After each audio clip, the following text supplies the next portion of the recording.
ብልጽግና ጽፈት ቤት ኃላፊ ነው ይሄን ነገር ሲያስደርግ ያየ ነው።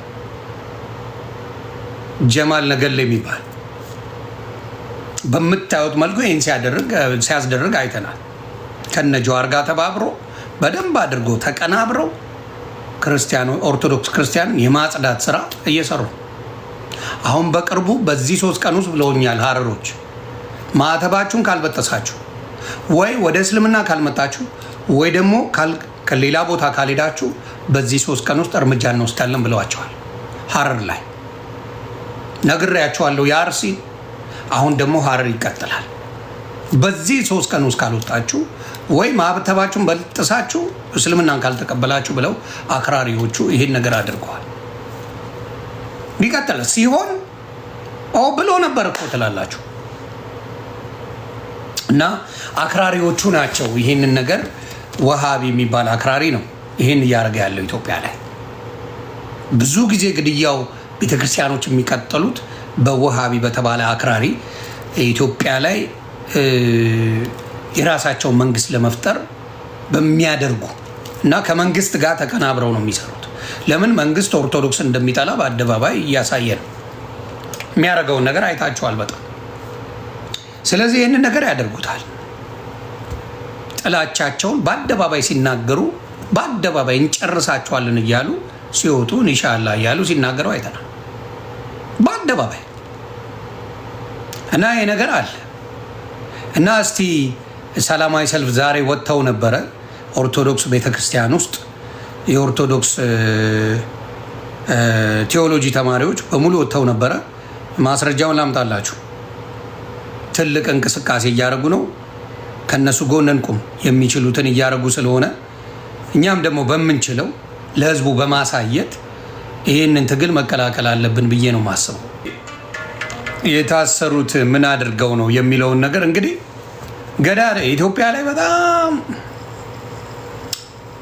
የሞተው ወንድምሽ የገደለው ባልሽ ሐዘንሽ ቅጣጣ ምናምን ምናምን የሚባል ነገር አለ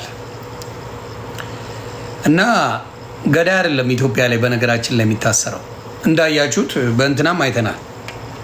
ቀነኒን በገደለው ሰውም አይተናል።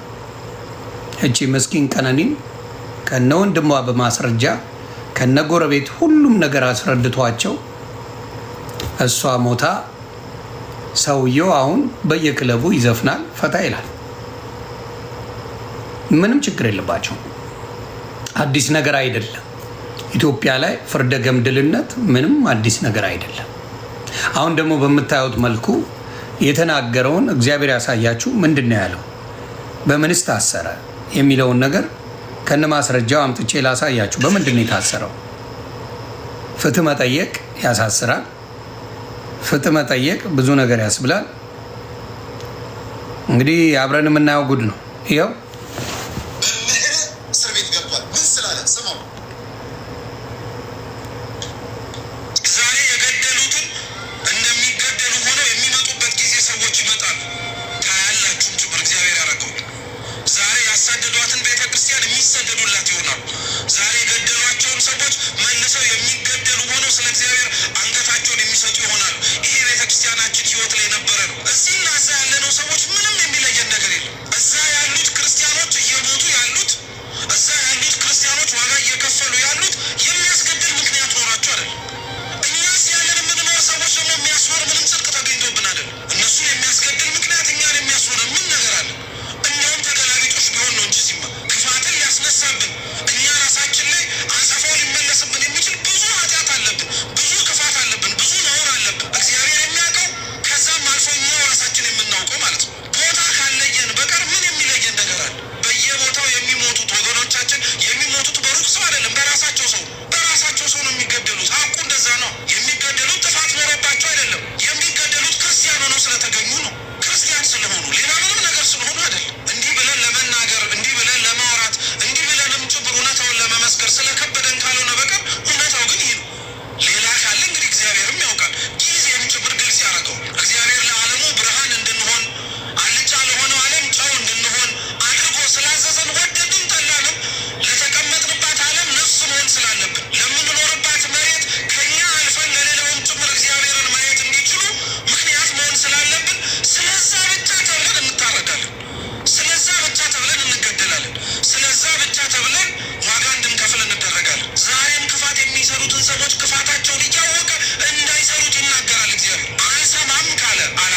ያ እግዚአብሔር ይባርክ። ምንድነው ይሄን ማለት ምን ያስደርጋል? በኢትዮጵያ ያስጠይቃል። የገደለው አይደለም የሚጠየቀው፣ የሚጨፈጭፈው ቤተክርስቲያን የሚያቃጥለው አይደለም የሚጠየቀው። ኢትዮጵያ ላይ ፍትህ መጠየቅ ነው የሚያሳስር። ፍትህ መጠየቅ ያሳስራል። እና ኢትዮጵያ ላይ ያየነው ነገር ይሄንን መንግስት እንደሚያደርገው ግልጽ ነው። የመንግስት አካል የምስራቅ አርሲ ዞን የብልጽግና ጽህፈት ቤት ኃላፊ ነው ይህን ነገር ሲያስደርግ ያየ ነው። ጀማል ነገሌ የሚባል በምታዩት መልኩ ይህን ሲያስደርግ አይተናል። ከነ ጀዋር ጋር ተባብሮ በደንብ አድርጎ ተቀናብረው ኦርቶዶክስ ክርስቲያንን የማጽዳት ስራ እየሰሩ አሁን በቅርቡ በዚህ 3 ቀን ውስጥ ብለውኛል ሀረሮች፣ ማዕተባችሁን ካልበጠሳችሁ ወይ ወደ እስልምና ካልመጣችሁ ወይ ደግሞ ከሌላ ቦታ ካልሄዳችሁ በዚህ 3 ቀን ውስጥ እርምጃ እንወስዳለን ብለዋቸዋል። ሀረር ላይ ነግሬያቸዋለሁ የአርሲ አሁን ደግሞ ሀረር ይቀጥላል። በዚህ 3 ቀን ውስጥ ካልወጣችሁ ወይ ማዕተባችሁን በጥሳችሁ እስልምናን ካልተቀበላችሁ ብለው አክራሪዎቹ ይሄን ነገር አድርገዋል። ቢቀጥል ሲሆን ብሎ ነበር እኮ ትላላችሁ። እና አክራሪዎቹ ናቸው ይሄንን ነገር ወሃቢ የሚባል አክራሪ ነው ይሄን እያደረገ ያለው ኢትዮጵያ ላይ። ብዙ ጊዜ ግድያው ቤተክርስቲያኖች የሚቀጥሉት በወሃቢ በተባለ አክራሪ ኢትዮጵያ ላይ የራሳቸው መንግስት ለመፍጠር በሚያደርጉ እና ከመንግስት ጋር ተቀናብረው ነው የሚሰሩት። ለምን መንግስት ኦርቶዶክስ እንደሚጠላ በአደባባይ እያሳየ ነው። የሚያደርገውን ነገር አይታችኋል በጣም። ስለዚህ ይህንን ነገር ያደርጉታል። ጥላቻቸውን በአደባባይ ሲናገሩ በአደባባይ እንጨርሳቸዋለን እያሉ ሲወጡ ኢንሻአላ እያሉ ሲናገሩ አይተናል በአደባባይ። እና ይህ ነገር አለ። እና እስቲ ሰላማዊ ሰልፍ ዛሬ ወጥተው ነበረ ኦርቶዶክስ ቤተክርስቲያን ውስጥ የኦርቶዶክስ ቴዎሎጂ ተማሪዎች በሙሉ ወጥተው ነበረ። ማስረጃውን ላምጣላችሁ። ትልቅ እንቅስቃሴ እያደረጉ ነው። ከነሱ ጎን እንቁም።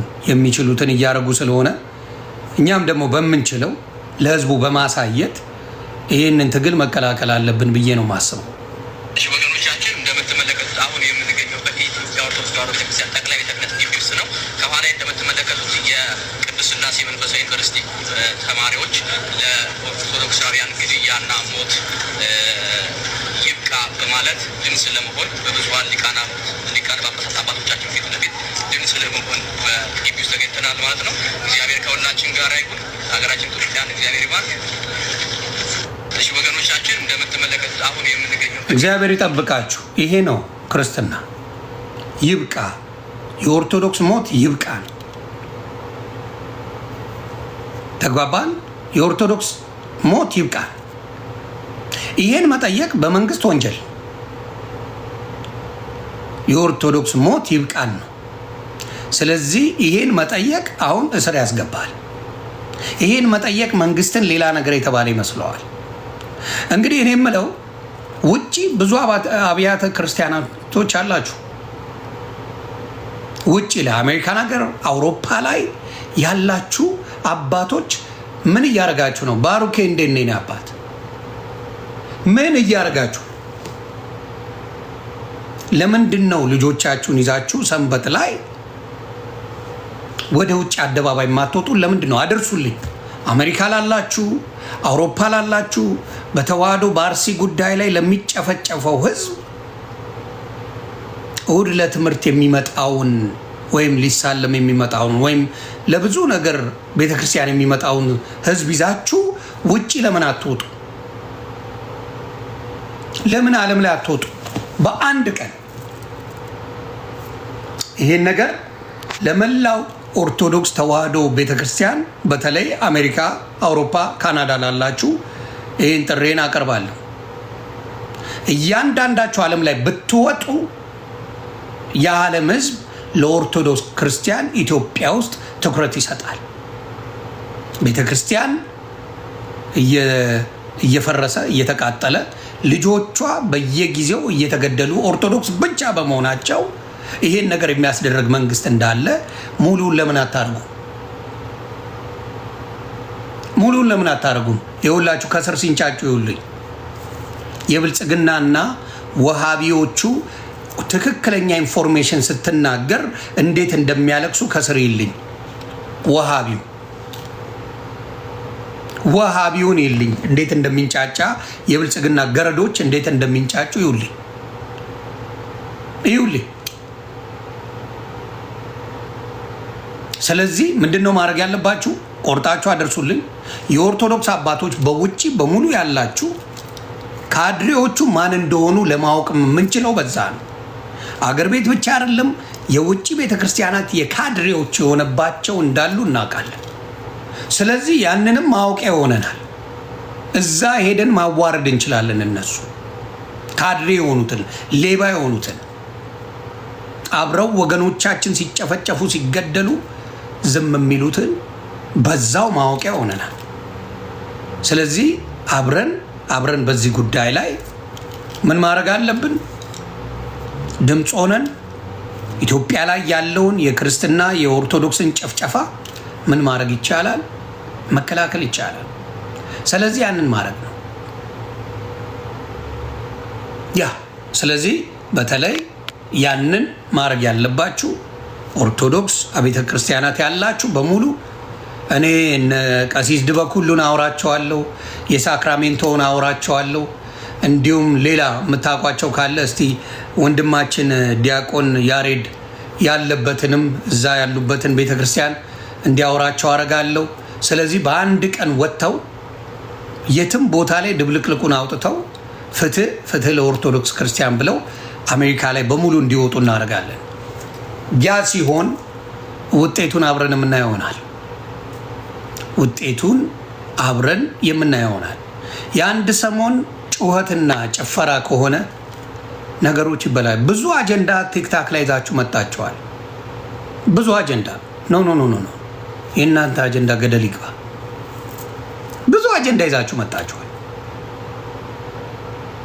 የእናንተ አጀንዳ የትም አያደርስም። በረከት የለው፣ ምንም አይነት በረከት የለው። ለማንጫጫት አቴንሽን ለማስቀየር እኔ አሁን ከመውጣት ተሰዳድቤ አጀንዳዬን እንድቀይር ለማድረግ ተሞክሯል። ሞጥዬ ጩ ማንም ያውቃል። ሞጥዬ ዝም ብለሽ ጩይ፣ አይዞ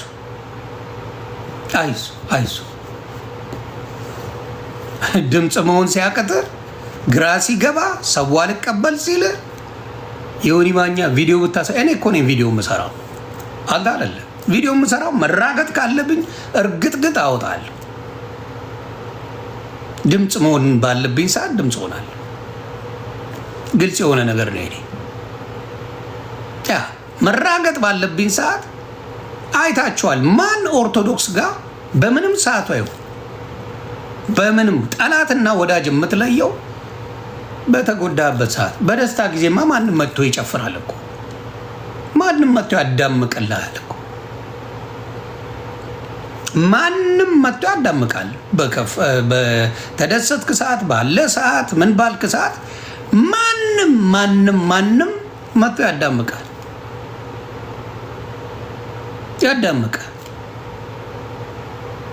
ተግባባል። የትኛው ይቀድማል? የዮኒ ማኛው ጉዳይ ይቀድማል ወይስ የቤተ ክርስቲያን ጉዳይ ይቀድማል? እሱ እውነት የቤተ ክርስቲያን ልጅ ከሆነ እውነት ኦርቶዶክስ ከሆነ ማን ነው የሚቀድመው? እኔ ቤተ ክርስቲያን መስደብ ነበረብኝ በዚህ ሰዓት። እንኳን ደግ አደረገ የእጃችሁን አገኛችሁ ምናምን ብዬ እንድሳደብ ነው የሚፈለገው የነበረው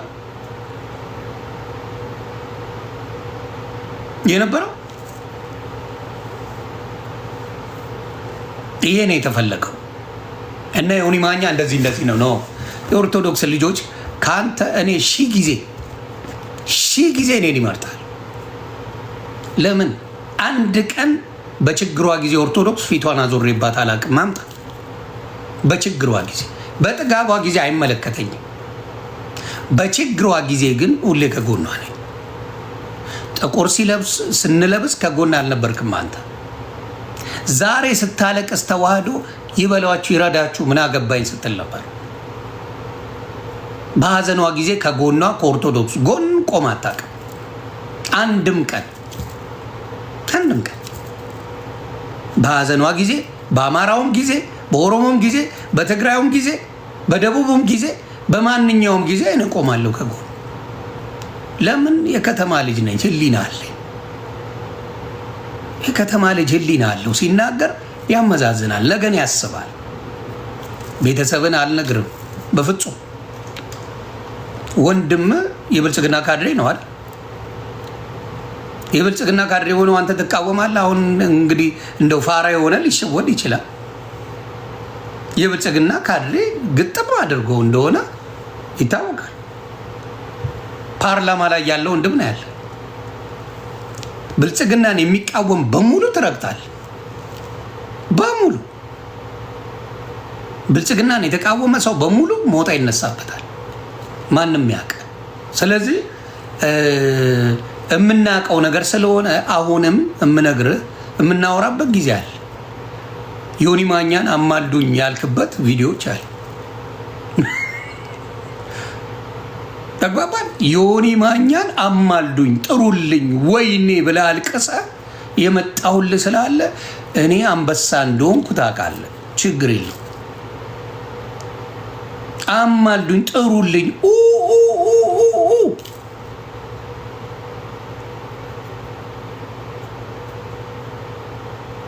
ልጆቼ ማናቸው? እኔ እኮ ዱባይ እየሄድኩ የምሸረሙት አይደለሁ። እኔ እኮ ልጆቼን አደባባይ ማሳየኝ እንጂ ተደብቄ አይደለም። ልጆቼ ዮኒ ማኛ ፎቶኮፒ ናቸው። ተደብቄ አይደለም። እኔ እኮ ልጆቼን እንትን እምለው እንደሌላው ልጅ ደብቄ እንዲህ እያልኳል። ማየንም ታቋታላችሁ ከልጅነቷ፣ አማንዬንም ታቋታላችሁ። ማንን ነው የሚመስሉት? ማየት እንደሌላው ግራ የምጋባ ሰው አይደለሁ።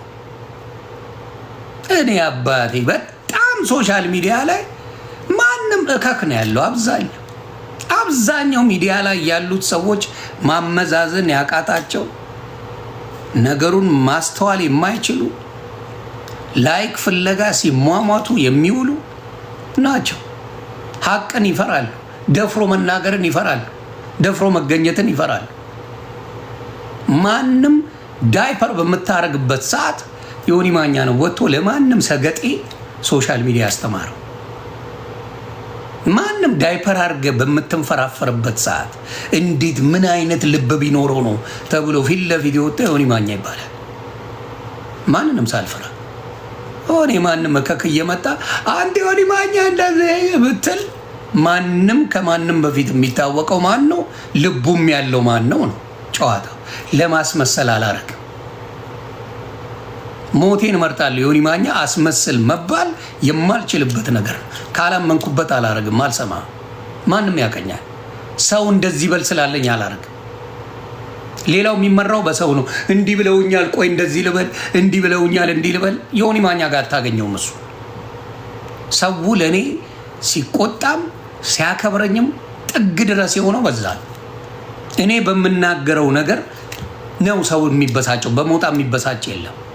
በዮዳብ ጉቶ የሚበሳጭ የለም። የሚንጨረጨር የለም። እኔ ስናገር ነው የሚያለቅሱት።